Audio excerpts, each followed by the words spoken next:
Olá, boa tarde.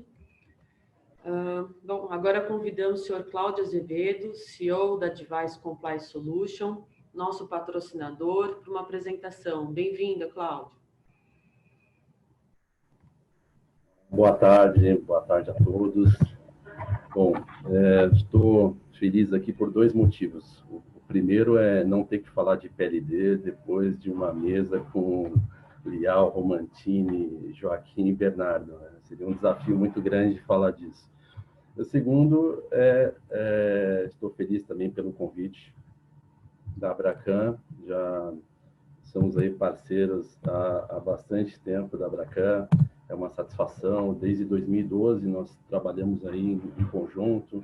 Primeiro, né, o desafio, nós trabalhamos na adequação da nossa ferramenta de PLD para todo o mercado de câmbio. Esse foi o primeiro trabalho em conjunto com a Abracan. Depois, um sistema de ouvidoria, e viemos fazendo muitos trabalhos aí ao longo desses anos. Então, é uma relação aí já que perdura aí por muito tempo. Então, mais uma vez, eu agradeço a diretoria da Abracan pelo convite. Eu sei que o tempo está curto, então eu vou tentar passar o meu recado rapidamente. Bom, eu sou o CEO e sócio da Device. A Device ela é focada em ferramentas voltadas ao mercado de financeiro, principalmente compliance. Temos também clientes não financeiros atualmente, mas a nossa raiz é o mercado financeiro. Nós temos aí hoje mais de 180 clientes aí, compartilhando aí as nossas soluções, o que permite então ter uma comunidade que troca muita informação e nos permite estar sempre evoluindo os nossos produtos e serviços. Hoje atendemos aí bancos, corretoras de valores, corretoras de câmbio, financeiras, cooperativas de crédito, fintech, enfim, todo mundo que tem essa necessidade de acompanhar com cuidado as suas transações, monitorar os seus clientes, ter bons processos de onboarding, que é isso que a gente procura colaborar com as instituições. Procurei só trazer um slide rápido para passar uma ideia simples da nossa plataforma.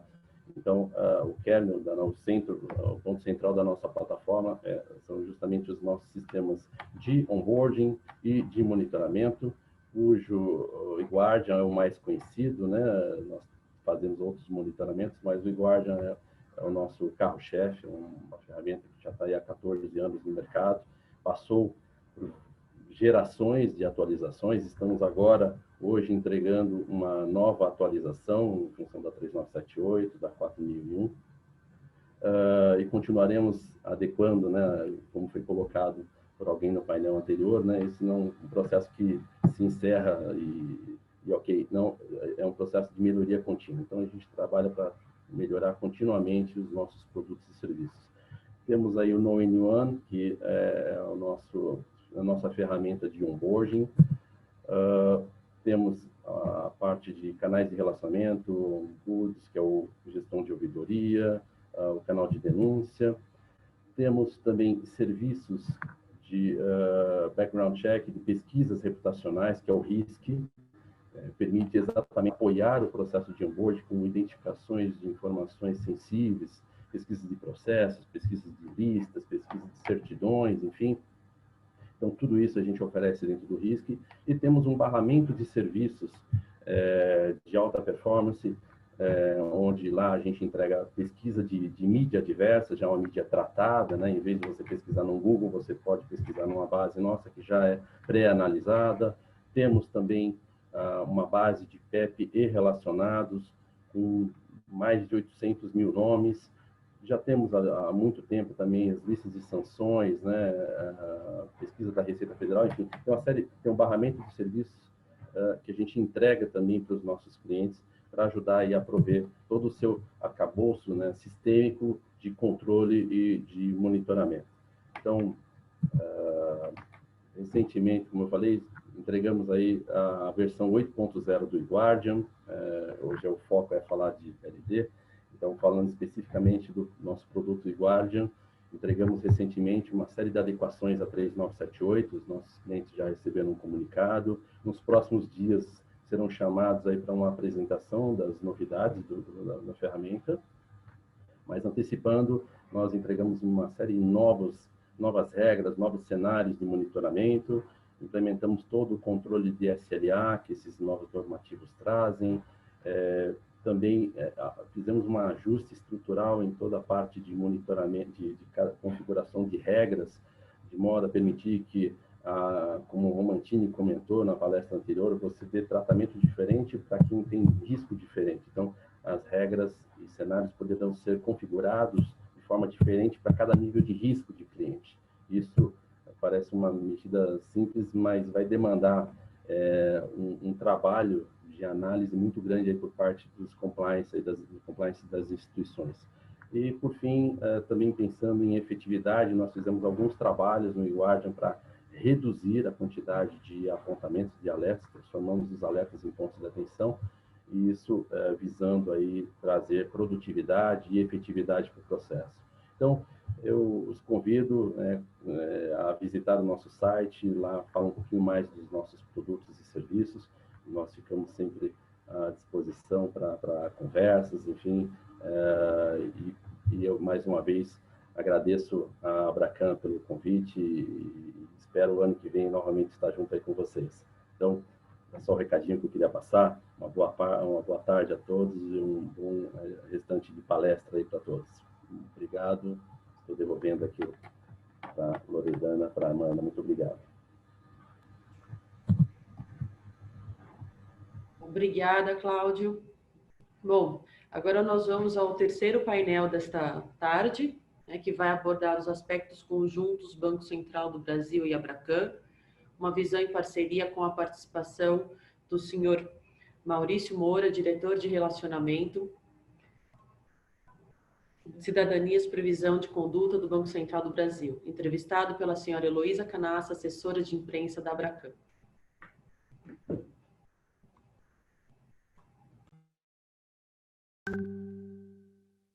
Chegamos ao último painel do primeiro dia do 5º Compliance and Business Day Abracan.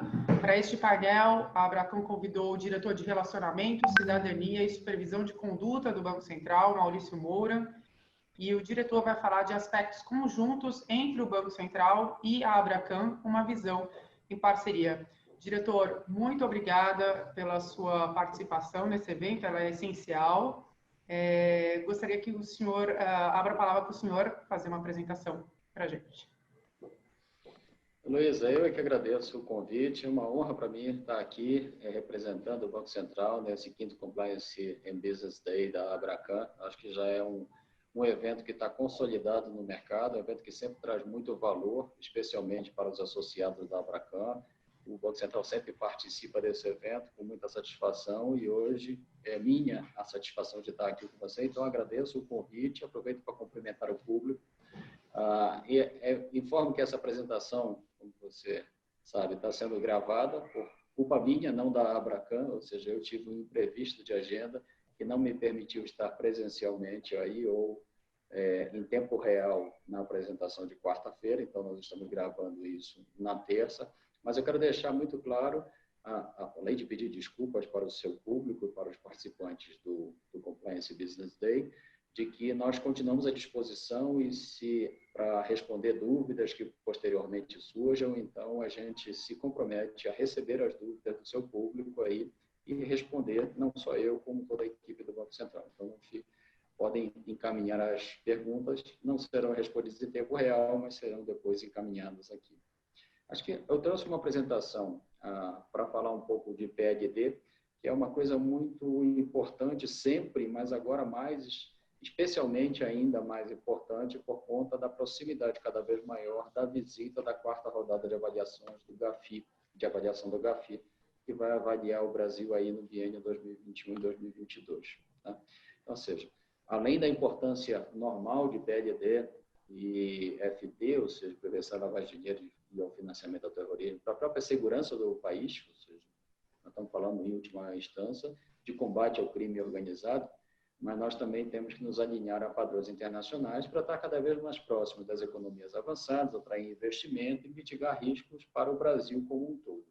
Não só riscos legais e reputacionais, é preciso dizer, mas também riscos financeiros. A gente tem visto aí pelo mundo multas altas sendo aplicadas a instituições financeiras exclusão de países de fluxo de investimento no processo de de-risking, se eles são percebidos como países que não combatem de forma adequada a lavagem de dinheiro e o financiamento ao terrorismo e a proliferação de armas de destruição em massa.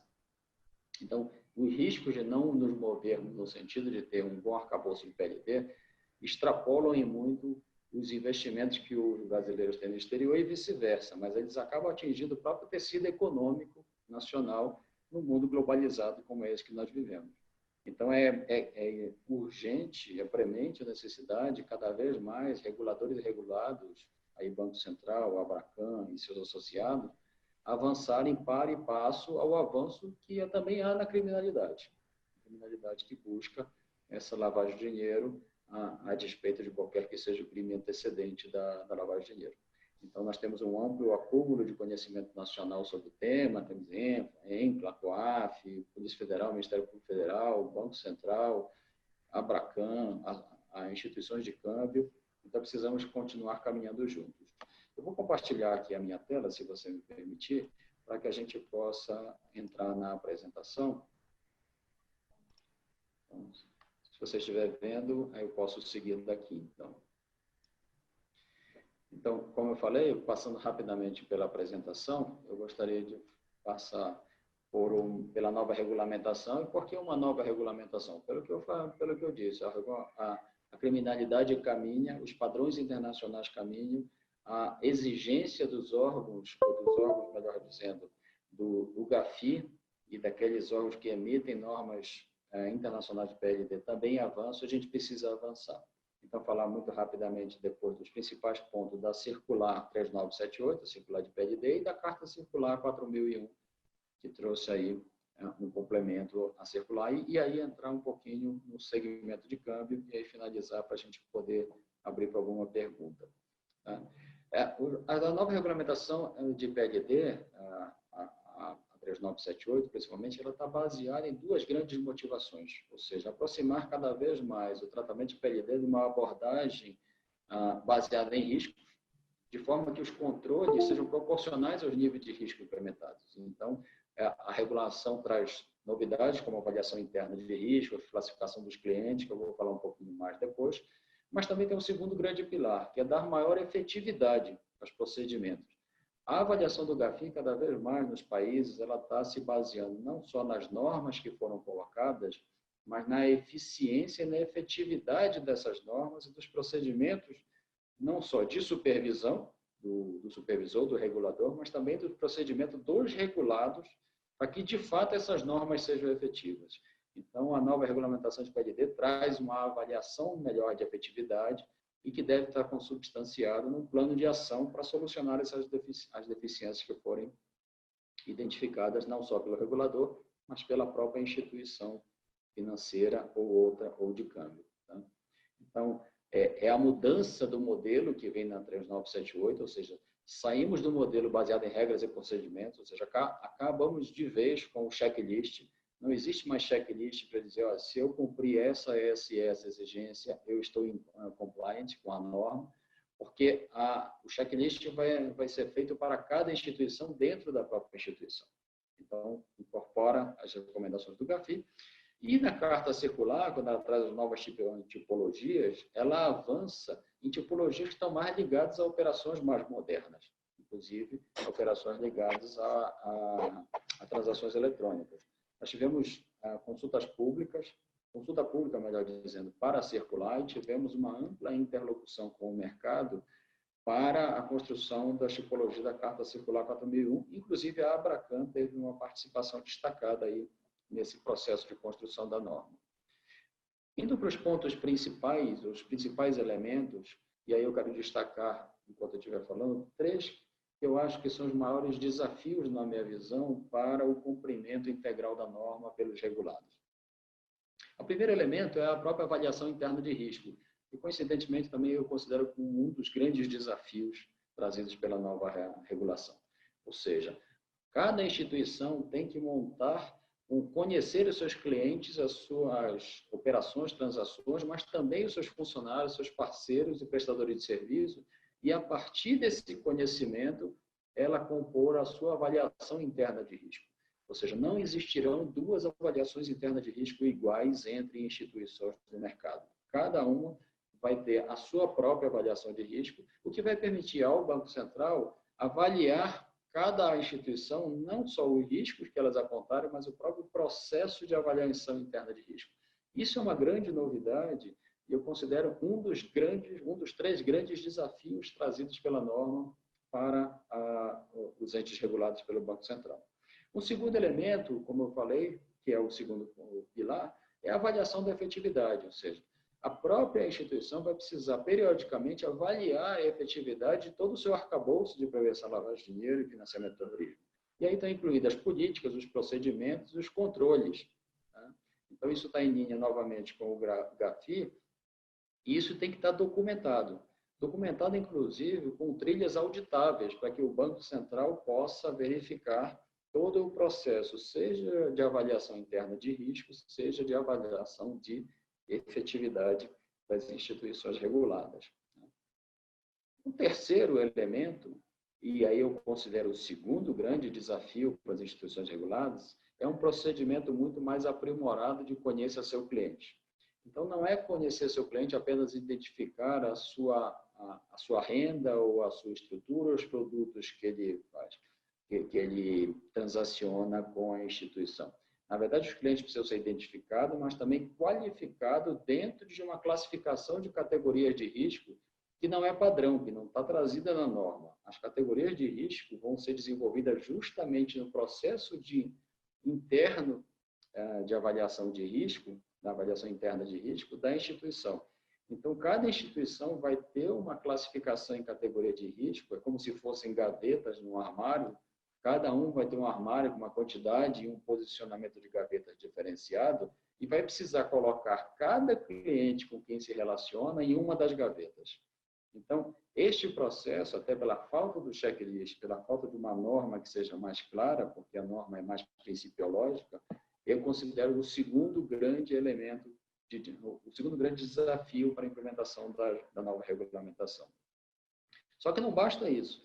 É preciso também ampliar, e a regulamentação, a 3978 traz isso muito claro, é preciso ampliar os próprios procedimentos de conhecimento. Ou seja, não basta conhecer o seu cliente, é preciso que você conheça as suas outras partes relacionadas, porque elas também podem trazer risco ou ajudar a instituição no controle dos riscos mapeados de lavagem de dinheiro e de financiamento do terrorismo. Então, é preciso ir além do QIC, como a gente chama. É preciso ir ao QII, QIP, o QIS. É preciso conhecer os seus funcionários, os seus parceiros, os seus fornecedores e também classificar o risco que cada um deles traz para o negócio da instituição. Então, é um processo amplo de conhecimento de si, é um pouco de conhecimento da própria instituição. Quanto mais a instituição se conhecer, mais ela vai poder estabelecer controles efetivos para a prevenção do risco de lavagem de dinheiro. E tudo isso tem que estar formalizado e aprovado em documentos. Então, é preciso ter a política de prevenção da lavagem de dinheiro e financiamento do terrorismo, é preciso ter documentado a avaliação interna de risco, documentados os manuais de procedimento, melhor dizendo, e também documentado como é que a instituição avaliou a efetividade de todo esse arcabouço. Aí o Banco Central vai se debruçar muito na questão de como é que tem sido a participação da alta administração nisso, as trilhas auditáveis, os documentos produzidos. Então, vai ser a forma do Banco Central se aproximar da instituição e avaliar esse processo como um todo. Então, essa demonstração da instituição regulada ao regulador, ao Banco Central, de como é que, na verdade, ela avaliou a efetividade de todo esse processo, é o que eu considero o terceiro grande desafio da implementação da norma. Então, voltando, grande desafio, avaliação interna de risco, é preciso se conhecer melhor. Segundo grande desafio, procedimentos aprimorados de conheça seu cliente, de classificação do risco desse cliente. Terceiro grande desafio, avaliar a efetividade do todo arcabouço e, para além disso, demonstrar a fiscalização de conduta, a rigidez, a correção desse processo todo de avaliação.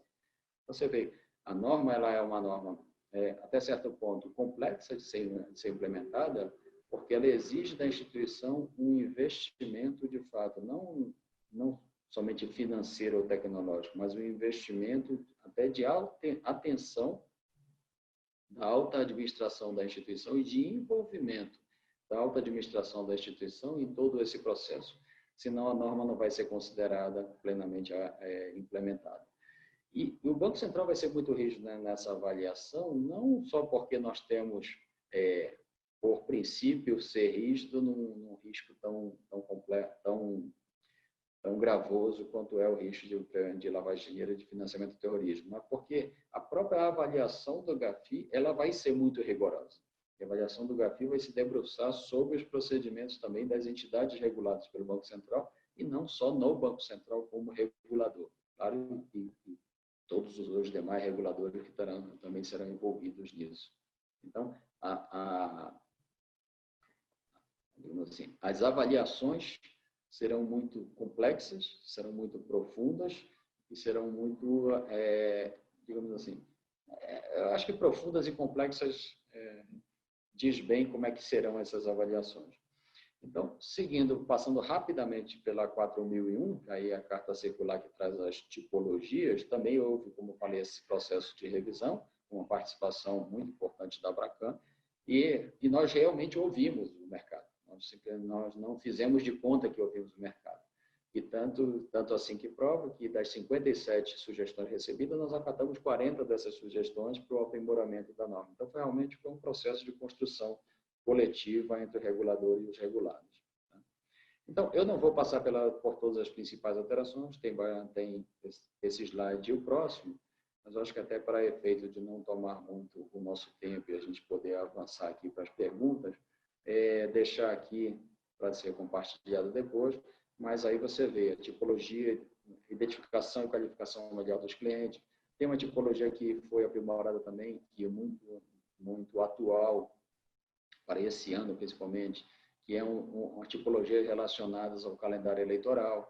Claro, as operações em espécie, cartões pré-pago em moeda estrangeira, que são um grande ponto de risco em lavagem de dinheiro e financiamento do terrorismo, e também, obviamente, as atividades internacionais. Tá? As operações feitas no exterior, seja de crédito, seja de investimento, tá? Os funcionários e parceiros, e aí a gente vai ter um olhar muito especial sobre os correspondentes cambiais, acho que precisa ter esse olhar especial sobre eles, né? E, obviamente, operações realizadas em municípios em região de risco. E partindo para o segmento final da apresentação, falar rapidamente, mais direcionada aqui a mensagem da Abracan, no segmento de câmbio. Então, você vê, passando rapidamente pela supervisão do BC, as entidades aqui representadas e que nos assistem agora nessa apresentação, conhecem bem o procedimento de supervisão do Banco Central. Então, nós já temos uma matriz de prioridades estabelecida, que era uma das demandas, inclusive, do GAFI, para que a gente tenha uma matriz de prioridade, ou seja, todas as instituições reguladas pelo Banco Central hoje, desde o segmento S1, que são os grandes bancos, passando por todas as outras, até aqueles segmentos bem menores, seja aqueles que não passam, têm ciclos de supervisão variáveis, conforme o segmento, todas elas estão classificadas numa matriz de risco para o Banco Central. E é com base nisso que a gente define a nossa programação anual de supervisão, a nossa PAS, e vai ao mercado. E essa PAS traz grandes resultados. Se você ver de 2014 até que foi a criação do DECON, nosso departamento de conduta, foi quando o departamento a diretoria de fiscalização do Banco Central passou por uma reestruturação e criou-se o departamento de condutas, ou seja, naquele momento nós estabelecemos formalmente o modelo de Twin Peaks, uma supervisão prudencial de um lado, uma supervisão de conduta de outro lado, separada, cada um com a sua missão e as suas competências. Isso foi em 2014. Nesses 6 anos aí, estamos caminhando para 8.000 apontamentos identificados, e você vê que 75% deles já foram regularizados, o que mostra a boa resposta do sistema e a boa resposta aí, incluindo os associados à Abracan nesse processo. E, claro, infelizmente, algumas coisas a gente precisa ir para o lado punitivo, então foram feitos 152 processos administrativos nesse período, né? E comunicações ao COAF foram 180. E interessante, a mais gravosa punição, que eu poderia dizer, que não é exatamente uma punição, mas é uma decorrência de um trabalho de supervisão, que são as próprias liquidações extrajudiciais, que é a medida extrema de retirar uma instituição do mercado. Já foram 15 nesse período, só por conta de ações de supervisão de conduta ligada à prevenção à lavagem de dinheiro e financiamento do terrorismo. Então, é uma resposta, e esses números, obviamente, a gente vai apresentar para o GAFI na visita dele do ano que vem. Mas a gente está também modernizando a regulamentação cambial, não somente na circular na PLD, mas a regulamentação cambial como um todo. E aqui entra mais na parte cambial mesmo, saindo um pouco de PLD e de financiamento do terrorismo. E quais são as motivações? Obviamente, fomentar a competição. O Banco Central tem uma agenda estruturante, que é a agenda BC hashtag, e um dos pontos fundamentais dessa agenda estruturante é trazer mais competição ao mercado, sobretudo no mercado de câmbio, que é o nosso objeto da conversa aqui, tá? Voltado à realização dessas operações de comércio exterior. O mercado mais competitivo, ele agrega mais valor ao próprio sistema financeiro e, obviamente, à economia como um todo, e a economia, esse valor acaba se diluindo para a população. Então, aperfeiçoar também a regulamentação no que se refere às operações de câmbio por meio de correspondente, como eu falei, um olhar muito preciso, com uma lente de aumento bem grande sobre o correspondente, de forma a robustecer, melhorar a segurança e a confiabilidade dessa operação, melhorar a rastreabilidade das operações feitas nos correspondentes e aumentar a transparência disso. Tá?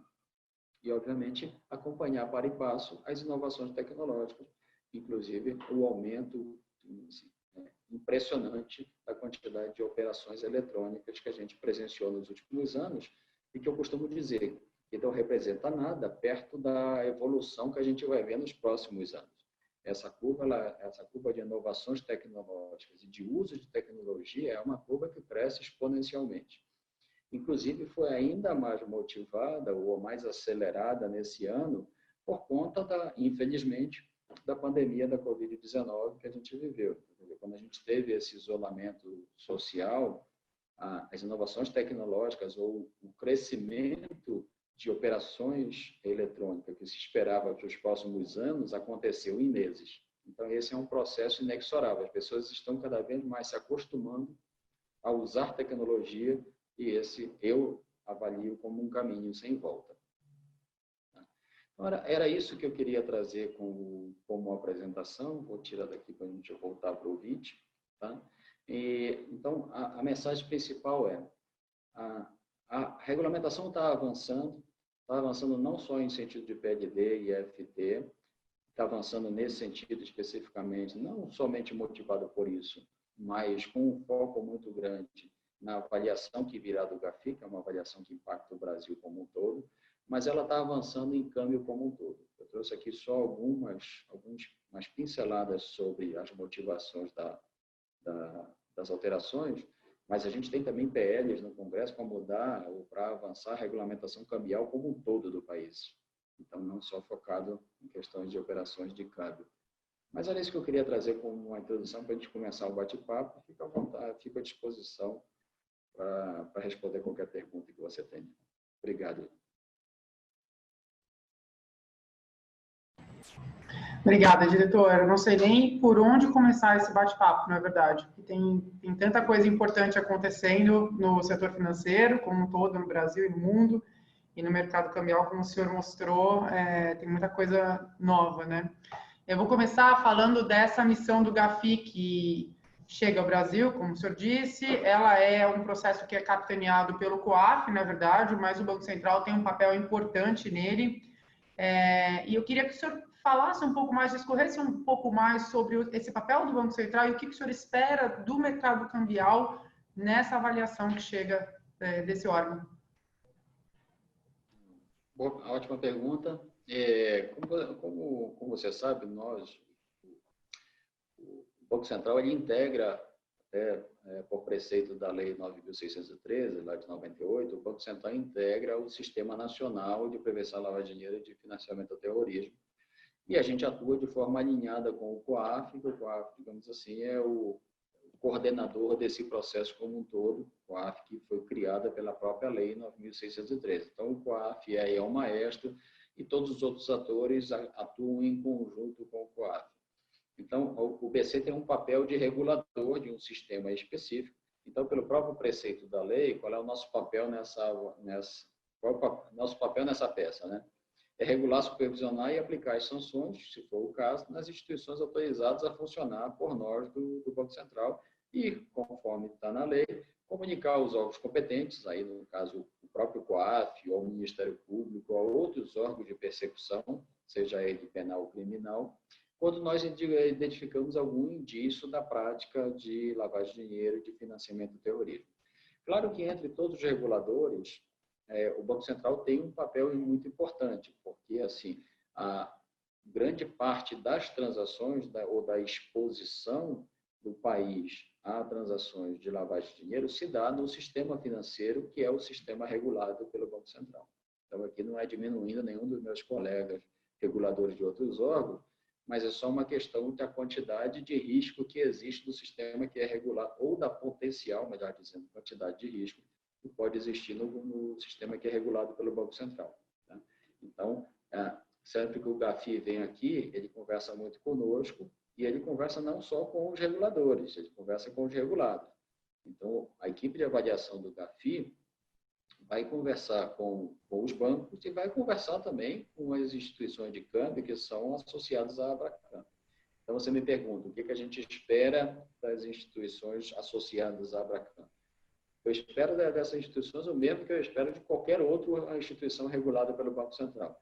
Primeiro é que cumpra os normativos e que se engajem no processo realmente de cumprir esses normativos da melhor forma possível, não só para atender o regulador, mas para a preservação do seu próprio negócio, né? Porque, assim, nós vimos aí, na apresentação rápida que eu fiz, 15 instituições foram levadas à liquidação extrajudicial por conta de prevenção de lavagem de dinheiro. Então, ou seja, prevenir que a sua própria instituição seja utilizada para operações de lavagem de dinheiro digamos assim, é uma política de continuidade da própria instituição. Então, a gente espera das instituições que elas se engajem no processo de cada vez mais melhorar os seus controles e, ao melhorar os seus controles, alijar aqueles clientes que, porventura, queiram utilizar a instituição para fazer operações de lavagem de dinheiro ou de financiamento do terrorismo. Então, cabe à própria instituição fazer esse saneamento e que ela esteja preparada, porque ela pode ser uma instituição a ser contactada pelo GAFI nessa rodada que virá aí em 21 e finalizando em 22. Então, assim, o chamamento que eu faço para as instituições estejam junto com os reguladores, porque a avaliação do GAFI vai impactar a todos nós. Tá? E mais do que todos nós, vai impactar o país em que nós vivemos e onde nós desenvolvemos nossos negócios ou no país onde nós fazemos regulação. Eu queria falar sobre um aspecto da sua apresentação, diretor. O senhor fala das operações acontecendo cada vez mais por meios eletrônicos. Todo o setor financeiro está investindo em tecnologia e isso se acelerou durante a pandemia, como o senhor mesmo disse, né? Com o segmento cambial não seria diferente, é óbvio que todo mundo também tem usado a tecnologia cada vez mais. E o BC está alinhado com isso, né? Recentemente aprovou o uso de assinatura digital, por exemplo, nos contratos de câmbio. É só um exemplo de muitas ações que vocês estão adotando. Como o BC enxerga esse cenário do uso cada vez maior dos meios eletrônicos e quais avanços vocês esperam do segmento cambial, até levando em consideração todo esse controle de documentação digital e todas essas novas regras de PLD que estão entrando em vigor agora? Essa é uma ótima pergunta, entrar na questão tecnológica é muito importante porque isso é parte do nosso dia a dia e vai fazer cada vez mais. Ou seja, o desafio que trouxe a pandemia, um dos desafios, né, foi fazer com que as instituições inovem seus negócios, aumentando a importância, mostrando cada vez mais a importância e a urgência de investir em tecnologia. Então, de repente, de uma hora para outra, os consumidores, os clientes começaram a demandar mais tecnologia. Aquelas instituições que estavam mais bem preparadas reagiram melhor para a ampliação dos seus negócios. Então, quer dizer, não há, é um caminho, como eu disse, é um caminho sem volta, o caminho da eletronificação do sistema financeiro. Então, acho que as instituições, ou melhor dizendo, as instituições de câmbio que perceberem o mais cedo possível de que vale a pena investir nisso, eu acho que vão ter vantagem competitiva em relação às outras. E do nosso lado dos reguladores, o que nos cabe também é fazer com que a regulação acompanhe e a supervisão também acompanhe. O regulador não pode ser uma trava para o desenvolvimento tecnológico do setor regulado. Então, o Banco Central tem isso muito claro, nosso departamento, na nossa diretoria de normas, o diretor Otávio, que eu acho que vai estar amanhã com vocês, acho que conversando também. Ótimo que ele esteja com vocês. Então, não vou falar muito de norma, porque ele pode me desmentir tudo amanhã. Mas o fato é, o Banco Central procura fazer com que as normas acompanhem o desenvolvimento da tecnologia. Então, você citou a questão da assinatura digital, de fato, a resolução desse mês agora, a gente trouxe aí um avanço na questão da assinatura eletrônica, permitindo que elas sejam livremente estabelecidas entre a instituição autorizada a operar no mercado de câmbio e seus clientes, desde que elas, obviamente, estejam em consonância com a regulação. Mas isso não é um movimento da agora.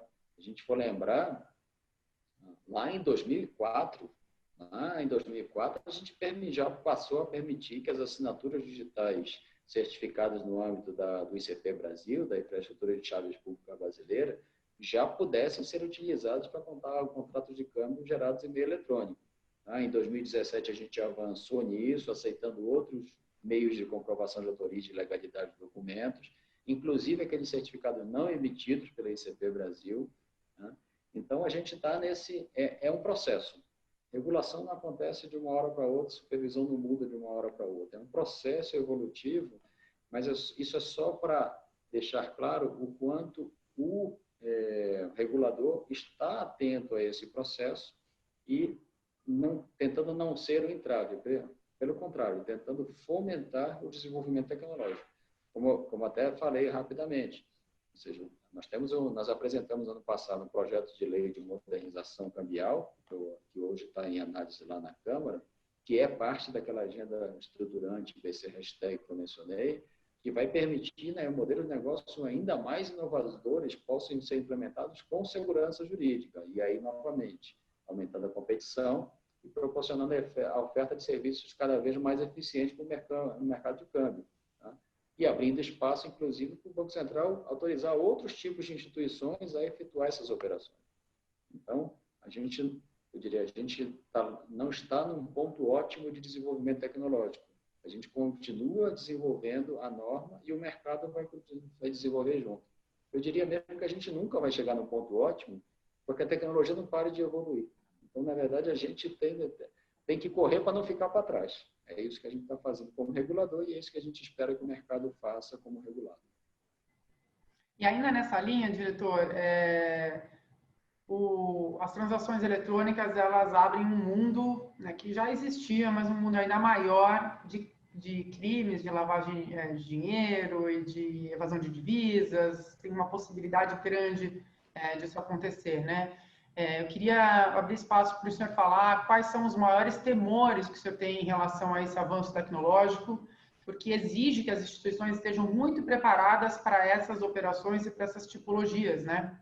E que cuidados, porque quem está assistindo esse painel, né, é o pessoal do mercado de câmbio, assim, que cuidados o senhor gostaria de ressaltar nesse cenário? Ótima pergunta. Assim, a tecnologia traz coisas muito boas, mas traz também, ou seja, a tecnologia é como a vida é, tem coisas boas e coisas ruins. Então, traz coisas boas, mas traz coisas ruins também. Nenhuma moeda tem só um lado. Tá? Então, a gente falou um pouco do lado bom, traz mais tecnologia, traz mais comodidade, possibilidade de novos produtos, maior eficiência, mas ela, como você mesmo destacou, ela traz riscos. Então, se eu fosse classificar os riscos, eu diria, ela traz maior exposição ao risco cibernético mesmo, o risco tecnológico envolvido aí. Tá? E aí, dentro desse risco tecnológico, eu coloco uma dependência de provedores de serviços de tecnologia. Então, quer dizer, Hoje, se cai o sistema de uma instituição, essa instituição pode fechar as portas e parar, porque você não faz mais nada hoje sem sistema. Eu lembro antigamente nos bancos, não sou tão velho assim, mas antigamente dizia assim, não posso fazer nada porque o sistema caiu. Hoje em dia, quer dizer, se o sistema caiu, já nem atendem mais o telefone, porque o telefone caiu junto com o sistema, não existe mais esse negócio, não posso fazer a operação porque o sistema caiu, né? Então, tem todo esse risco e traz, obviamente, o risco de fraudes eletrônicas. Quando a gente for pensa em fraude, o que é a fraude, seja eletrônica ou não? A fraude é o que sempre existiu desde que o mundo é mundo. A fraude é o conto do vigário. A fraude é muito feita por engenharia social. Se você for ver, a esmagadora maioria de fraudes cometidas contra clientes financeiros são feitos com base em engenharia social. Não é roubo de senha ou quebra de criptografia, nada disso. São pessoas entregando seus cartões, suas senhas, seus dados para fazer. Isso eles entregam não é porque eles querem entregar ou porque sejam ingênuos, é porque o malfeitor do outro lado ele é mais criativo do que as pessoas, né? Então, é o ponto do vigário que sempre existiu. Quando você abre mais possibilidades tecnológicas, você abre também a possibilidade do ponto do vigário tecnológico. As pessoas são mais enganadas por phishing, por mensagens que trazem vírus, trojans, cavalos de Troia, ou o golpe do motoboy que pede para buscar o cartão para trocar, e são sempre muito convincentes. Então, essa tecnologia também traz esses riscos todos. Então, o que é importante para as instituições?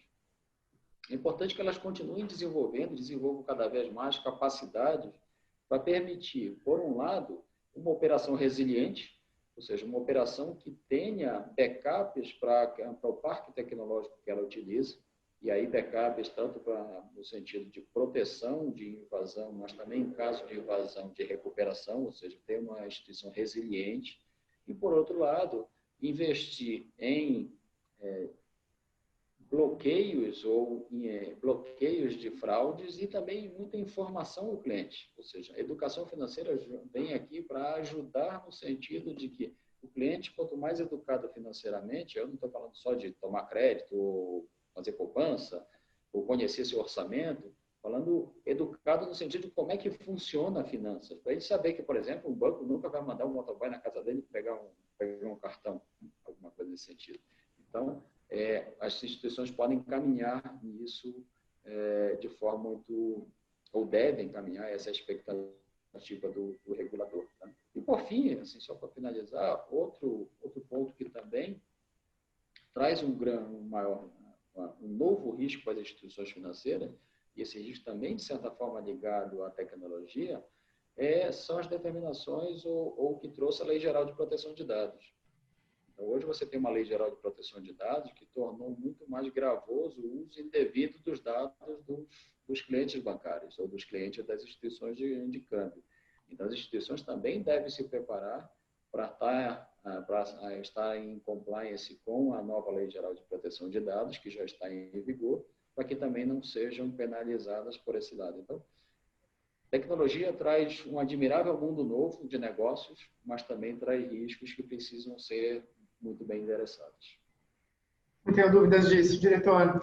E eu queria falar um pouco dessa questão da educação financeira e de preparação, né? Vocês lançaram recentemente uma parceria com o setor privado para combater fraudes financeiras contra idosos especificamente.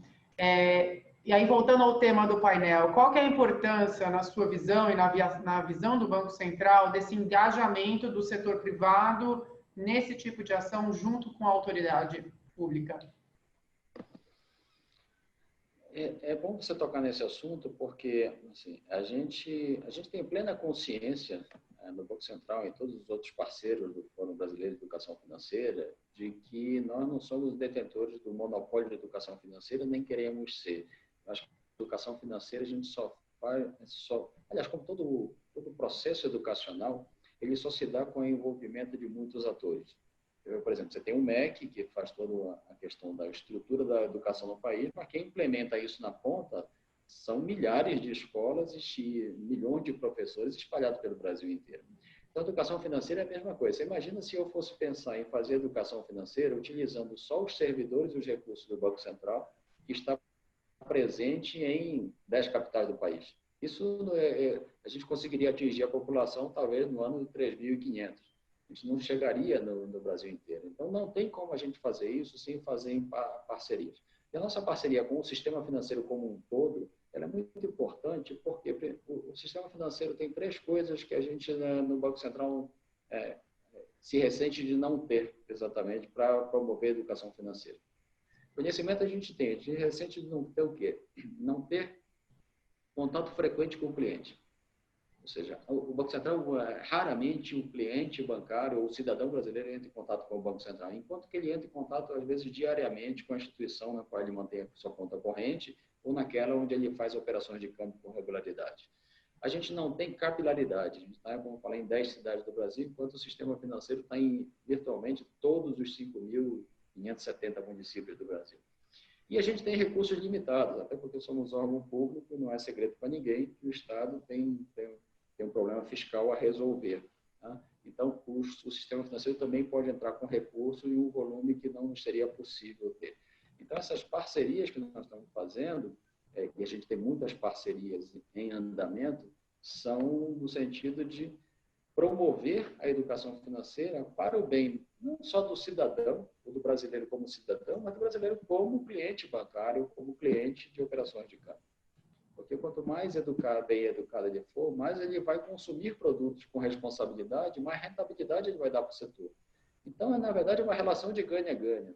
Ganha o cidadão que recebe a educação e ganha a instituição que provê a ele a educação, porque vai ter um cliente mais produtivo e mais rentável no final desse processo.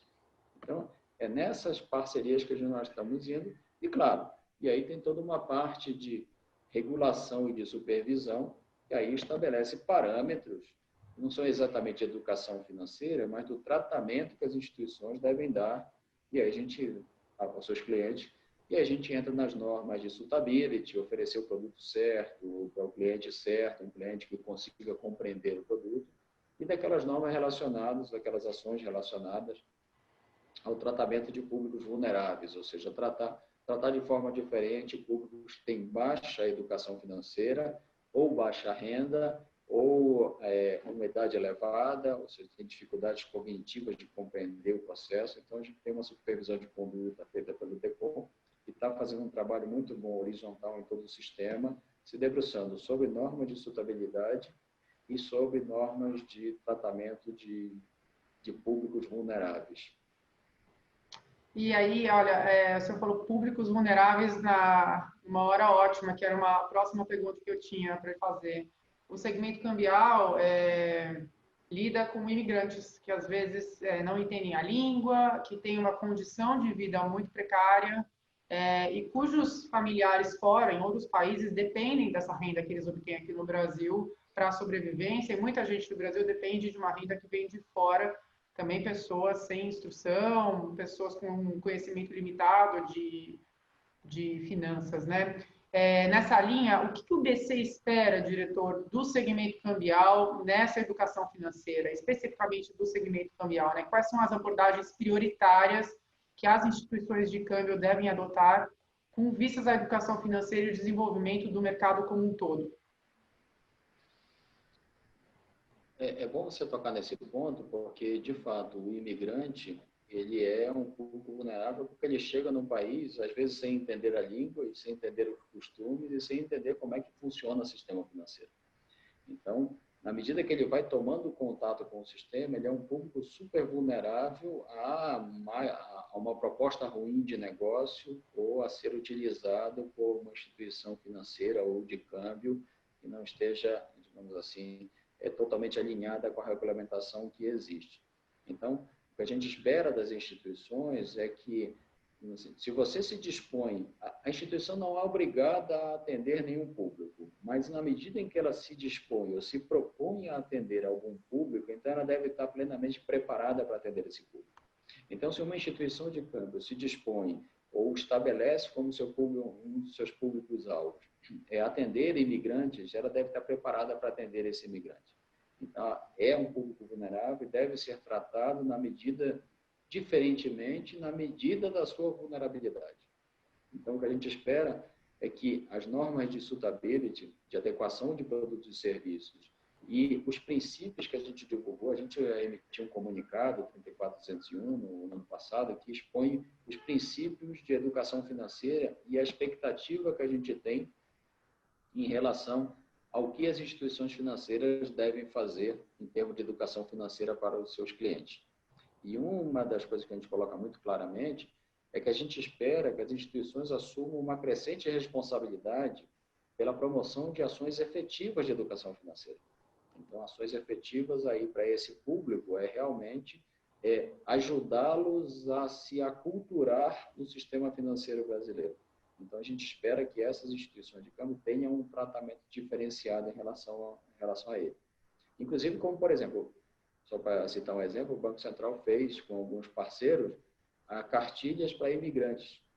Então, a gente tem cartilhas para imigrantes, estão até disponíveis no site, a gente usou muito no estado de São Paulo, para colocar, digamos assim, aculturar os imigrantes do sistema financeiro nacional. Então, a gente tem, acho que tem em inglês, em espanhol, em árabe. Então, tem uma série de, que são os públicos que mais estão ocorrendo, que foi a época, a gente fez isso na época que se intensificou a guerra na Síria, e que nós tivemos um contingente árabe, de falantes de língua árabe chegando no Brasil, a gente fez essa cartilha para ajudá-los na recepção desse público no território nacional. Então, é assim, tratem esse público na medida de suas vulnerabilidades. Obrigada, diretora. A gente está chegando ao final do painel. Queria abrir espaço para o senhor fazer uma conclusão ou abordar algum assunto que o senhor acha que ficou de fora, que vale a pena falar. Hoje é o primeiro dia do evento. A gente tem ainda mais 2 dias, né? E aí, como o senhor disse, amanhã, nessa quinta-feira, que é o segundo dia do evento, a gente tem o diretor de normas e regulação, Otávio Damasio, falando desse PL de câmbio, né, que vai mudar muita coisa, mas queria abrir espaço para o senhor fazer uma conclusão e falar de mais alguma coisa que a gente deixou de fora.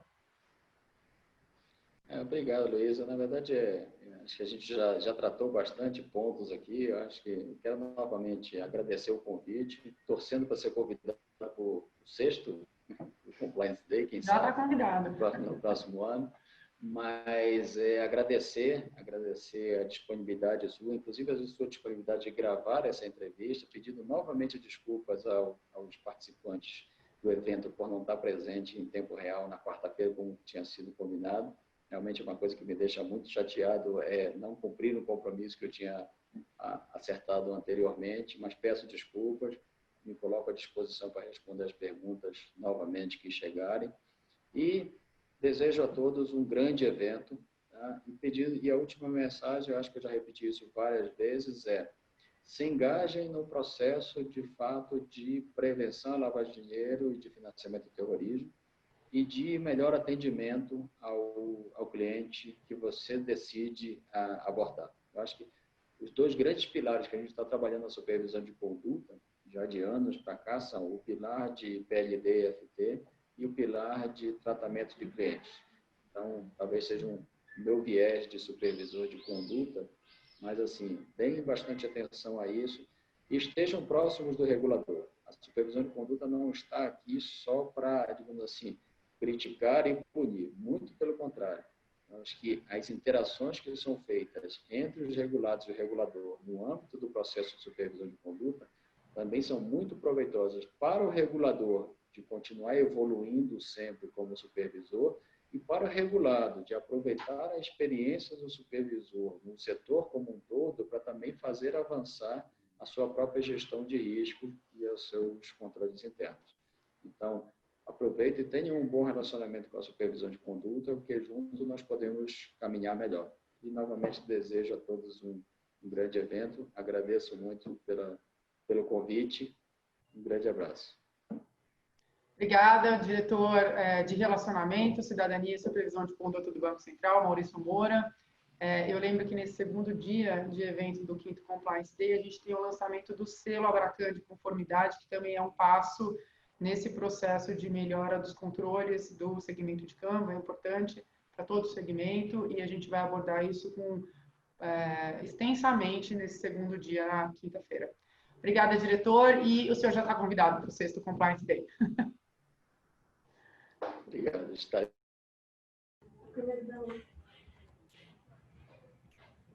Bom, boa tarde a todos. Chegamos ao final do nosso primeiro dia de evento e, como já imaginado, foi um grande sucesso. Agradeço em nome da Abracam a participação dos nossos painelistas, senhor Ricardo Leal, Bernardo Mota, Joaquim Cunha, Gerson Romantini, Ângelo Calori, seu diretor Maurício Moura, Heloísa Canassa e, claro, um muito obrigada a todos os nossos participantes. Aproveito e informo que amanhã será mais um grande dia, com início às 15h30, e em nossa agenda teremos 3 painéis. Perspectivas para o mercado de câmbio, a partir do PL 55387, apresentado pelos senhores Otávio Damaso, diretor de regulação, e pelo senhor Eduardo Nogueira, do Banco Central do Brasil. Apresentação Selo Abracam de Conformidade, apresentado pela presidente executiva da associação, senhora Kelly Galego Massaro, e pelo senhor José Augusto Varanda, presidente da Comissão de Ética e integrante do Comitê Assessor da Abracam. E, por último, a mesa redonda sobre o Selo Abracam de Conformidade, com a presença da senhora Miquelina Tavares, do Banco Oriveste, senhora Lia Suzin, do Banco Topázio, senhor Thomas Geraldo, do Banco da Ecoval, do Dr. Tiago Severo, do Escritório Caputo Bastos e Serra Advogados, e como moderador desse painel, o senhor José Augusto Varanda Abracam. Muito obrigada, espero todos amanhã. Boa tarde.